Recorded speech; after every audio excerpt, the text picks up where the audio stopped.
또 사업을 처음 하시는 분들에게 또 당부하고 싶은 것은, 저는 군자역에서 세무사 박풍우 사무소를 운영하고 있는 대표 세무사 박풍우입니다.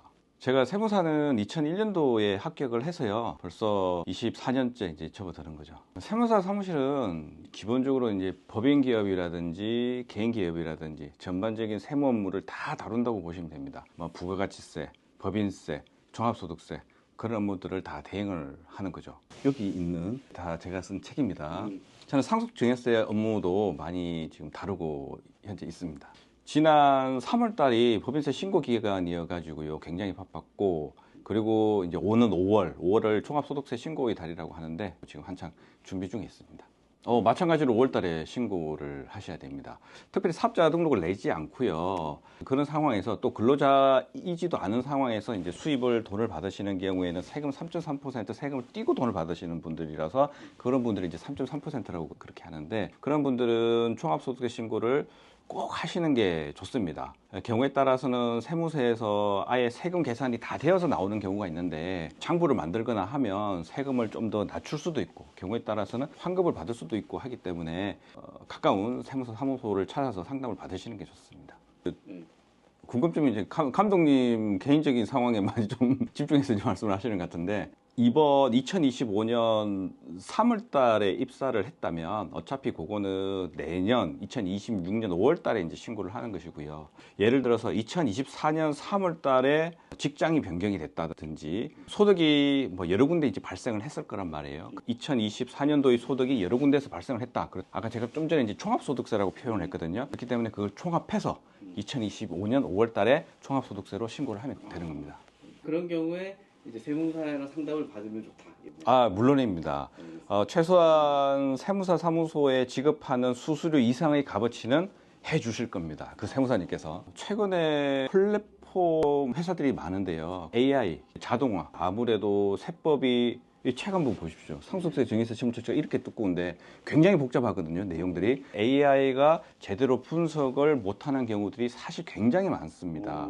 예를 들어서 부양가족 요건이 아닌데 부양가족인 것처럼 신고가 되는 경우가 있어 가지고요, 최근에 국세청 보도자료에 따르면은 뭐 지금 추징하고 있거든요. 그런 경우에 직접 세무대리인한테 맡겨 가지고요, 꼼꼼하게 검토를 받고 신고를 하시는 게 세금도 줄이고 혹시나 모를 그런 추징액도 방지할 수가 있고요. 가급적이면 직접적인 상담을 추천드리고 싶습니다. 사업을 이제 시작하게 되면은 신고할 게 참 많이 있습니다. 대표적으로는 이제 부가세 신고라는 게 있습니다. 1월부터 6월까지, 그러니까 상반기의 기간에 대해서 7월 25일 날 부가세 신고를 한번 하고요. 그리고 7월 1일부터 12월 31일까지 요 하반기에 대해서 또 1월 25일 날 부가세 신고를 또 합니다. 개인이든 법인이든 부가세 신고는 이렇게 크게 두 번 나눠서 신고를 하게 되고요. 그리고 법인은 1월부터 3월까지의 연간 수익과 비용, 그런 것들을 정리를 한 다음에 3월 달에 법인세 신고를 하게 되고, 개인은 5월 달에 소득세 신고를 하게 됩니다. 그리고 또 인건비 신고는 매달 해요. 매달. 대표님들께서 바쁘시다 보면은 이 인건비 신고를 놓치시기도 하고 납부 기한도 놓치시기도 하고 그러는데, 그렇기보다는 세무대리인을 찾아서 위임을 맡기시는 게 좋지 않나. 또 인건비가 나가게 되면은 인건비에 대한 신고 납부뿐만 아니라 지급 명세서 제출이라든지 각종 납세자에게 협력 업무를 제출할 의무를 많이 부여를 하고 있거든요. 그걸 놓쳐가지고 가산세를 내시는 분들이 꽤 많이 계십니다. 또 사업을 처음 하시는 분들에게 또 당부하고 싶은 것은, 매출 같은 경우는 또 다 드러나기 때문에 누락이라는 것은 이제 있을 수가 없을 테고요. 그렇다면은 법인세든 소득세든 부가세든 그걸 줄이려면은 지출되는 것들에 대해서는 항상 정비용을 갖추신다고 생각을 하시면 됩니다.